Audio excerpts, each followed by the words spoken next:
Hello, my name is M.K.Davis. What you're seeing here is a short clip from the Patterson Gimlin Bigfoot film, the famous one taken in Northern California in 1967, along a sandbar on a place called Bluff Creek. Now, what I'm interested in showing you today is some of the more obscure things that I have found on this film after about 15 years of searching and researching the film.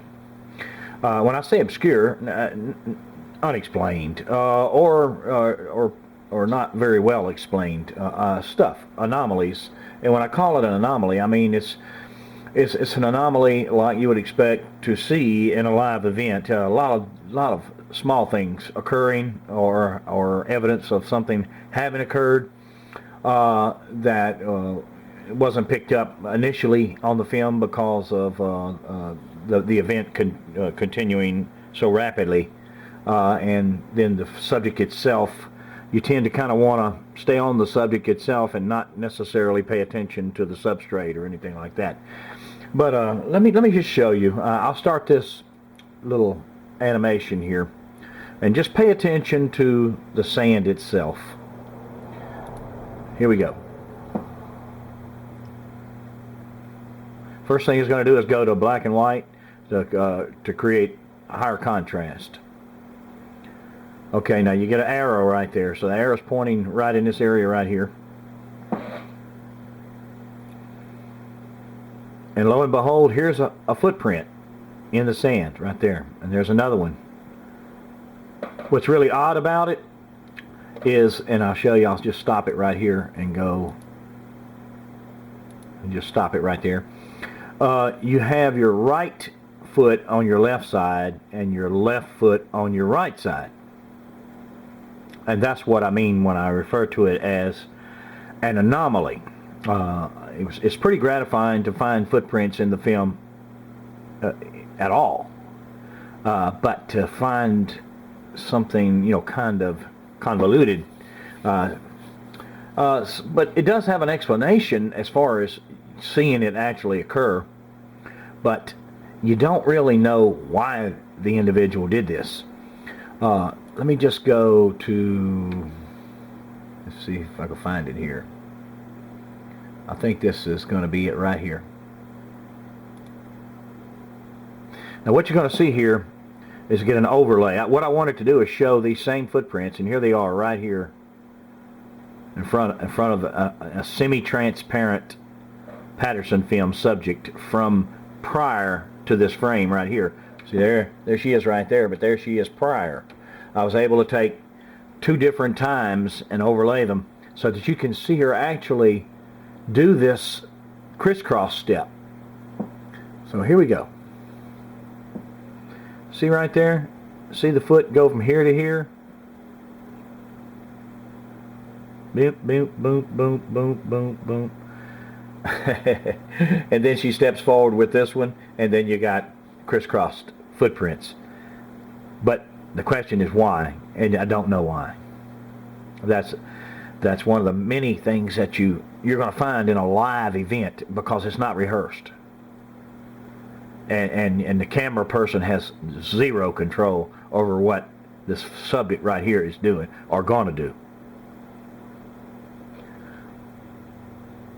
Okay, now let's go to something else that occurs in the film with the feet. Okay, now let's take a look at this right here. This is another spot on the sandbar prior to that. You might remember this is the very frame right here that she does a little crisscross step. But let's play the animation and take a look at what occurs. See her rubbing her foot into the ground, and just watch it there. And you see a trench right here. Follow my cursor or my finger. See her rub her foot. Now she doesn't actually rub it back and forth. That's an oscillating file. That part of it oscillates so that you can see the action several times. But she digs a fairly deep trench with the heel of her foot. And that trench shows up right here in this frame here, and you see that the angle changes as well because the camera person is on the move, and this is a stabilized piece of footage. There's a wild swing over to the left and then back to the film subject again, and then it's at a little slightly different angle, and you see it, the action of rubbing with the heel, and there's where it rubbed right there. It's a little entrenchment, and I'll show you.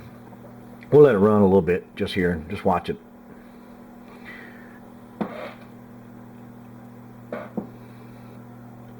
Alright, let's just stop it. We'll go to a still photo. And these are a couple of frames from the film. Let me just go right over here. And then you'll see the film subject right here. And this is kind of a cropped image. Now, let's just get this area right in here on that sandbar, and I'll just darken it and boost the contrast, lower the exposure, and you'll see the entrench. Now that's it right here. That's where she rubbed her heel, a significant amount of distance and a significant depth. And now the question is, why? Why did she do that? And I don't know for sure. You know, I have my suspicions, but as an analyst should do, I made a note of it. So that's why I say that this film has many things in it that indicate that it's an actual event, and it's not a rehearsed thing. Now I'll move this next frame. It's 044 and 045. This is 045. Let me just darken it down. I won't even throw a lasso on it.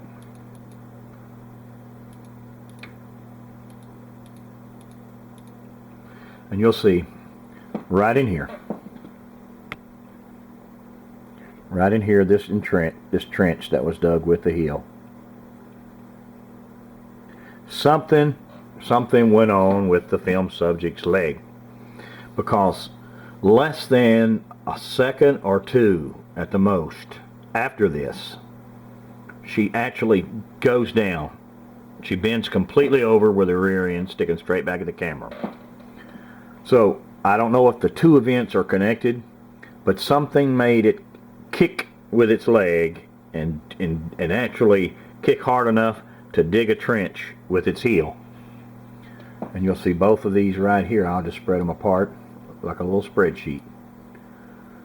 See this one right here? There's the trench. And here's the other one right here.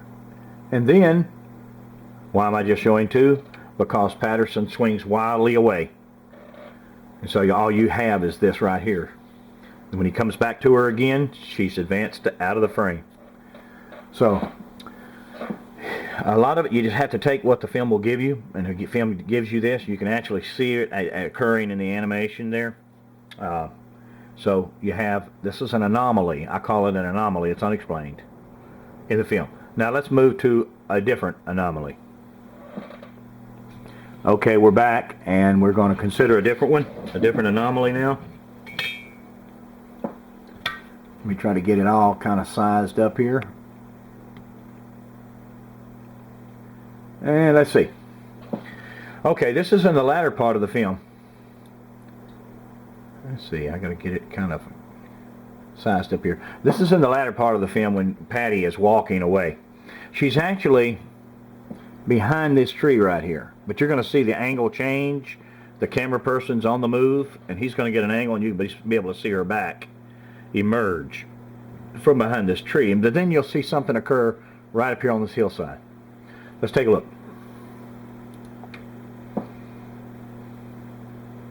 Okay, there's Patty. Well, she don't quite emerge in this one, but I've got one that, yeah, there she is right there. Right in here. This is the wide field.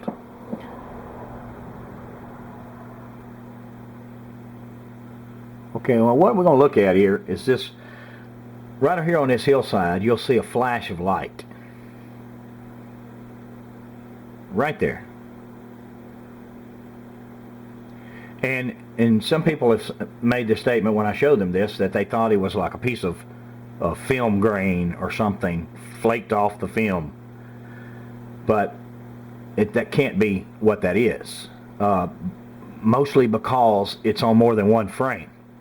And it has a flare. A lens flare is what you call when the light is intense enough as it enters a lens that it actually creeps between the elements of the lens, and these are multi-element lenses, and it makes like a little flame or something. This little flare. I'll show it to you. We'll go down to 18, I believe it starts. Well, maybe not in this one. Let's go to the next one. I got more than one prepared for this. Okay, here's one that is not stabilized. So you'll see the camera person's hand motion in this one.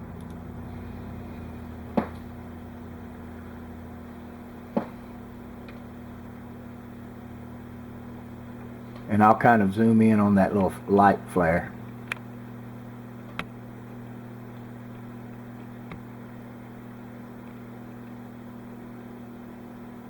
Okay. Now, let me stop it. I'm not sure exactly. There it is, right there. Watch it now. Okay, I'm going to advance it. Here's the first place you see it, right here on this frame right here. Okay, you see it right there.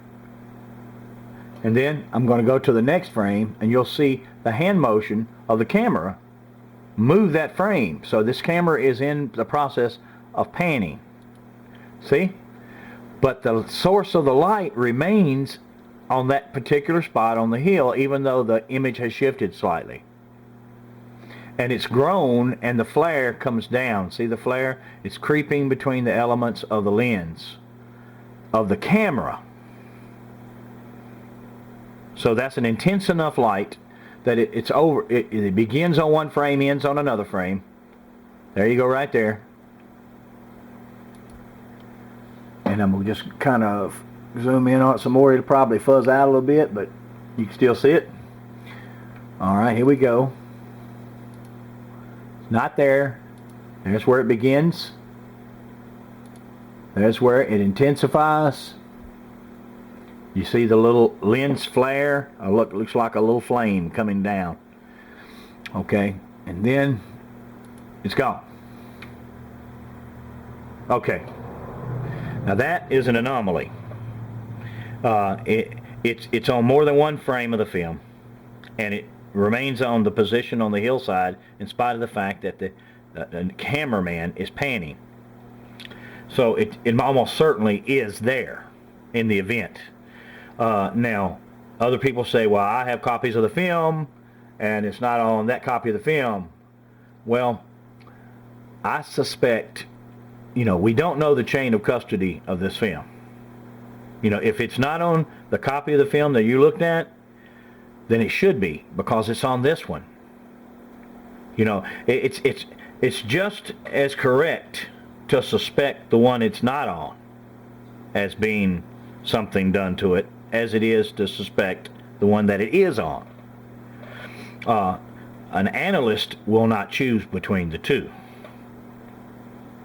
An analyst says, I see this on this copy of the film that I have, and I see, let me go back to it and find it again.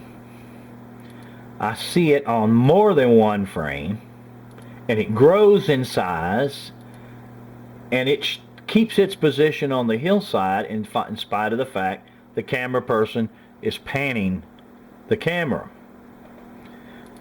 It is the mathematical odds of that occurring by accident are not calculable. Okay, so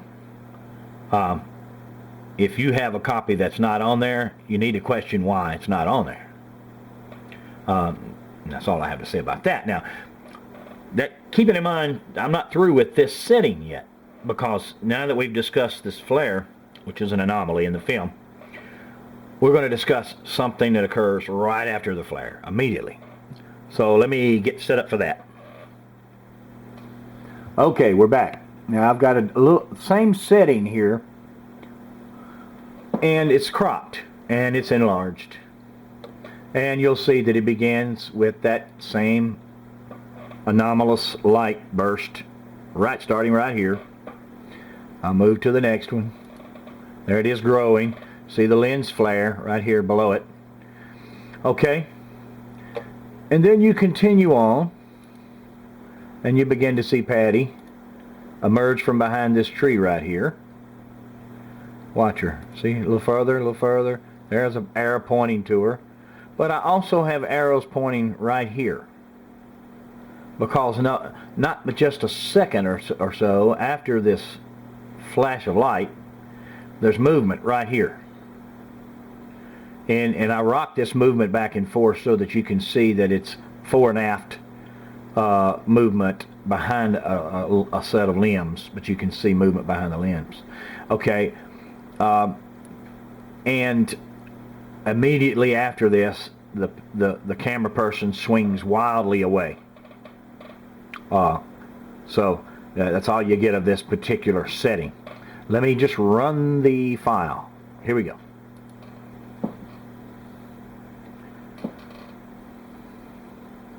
All right, now you see the movement right here, right along in here, and the general shape right here.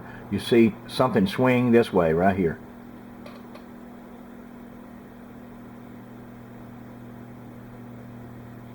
Let me see if I can zoom in on it a little bit.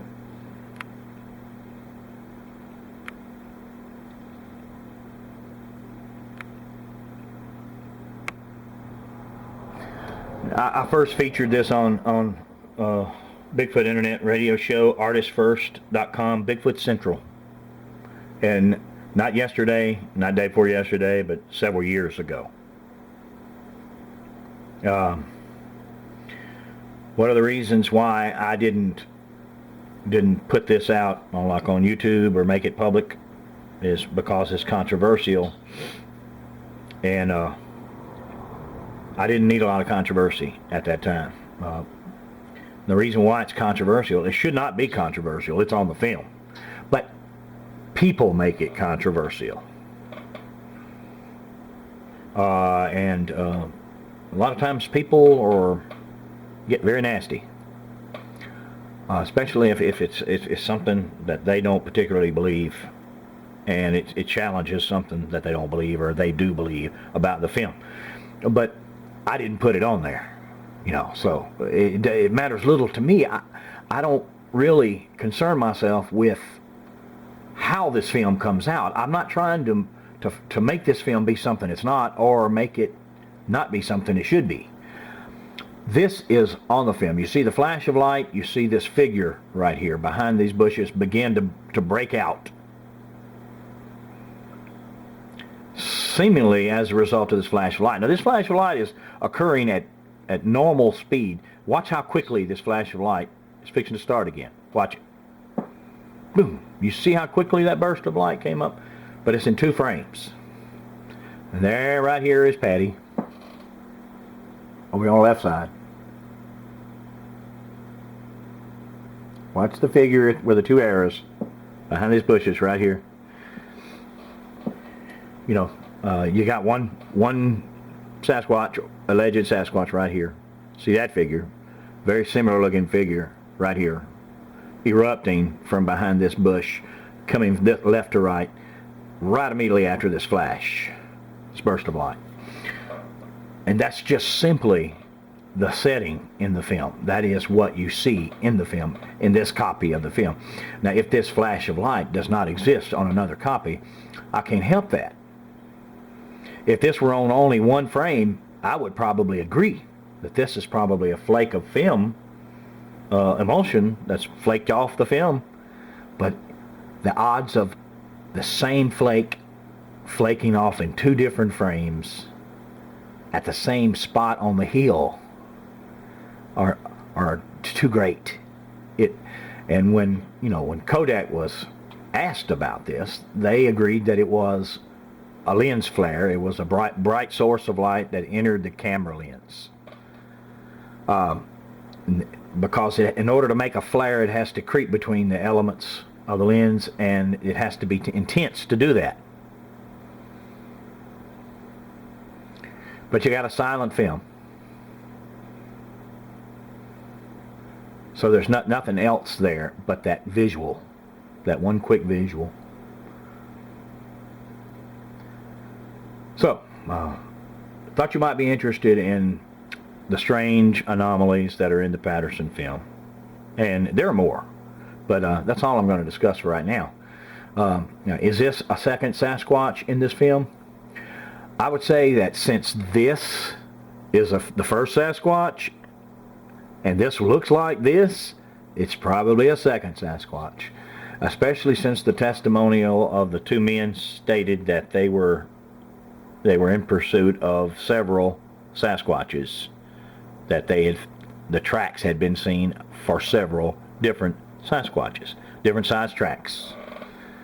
So, it just makes sense now.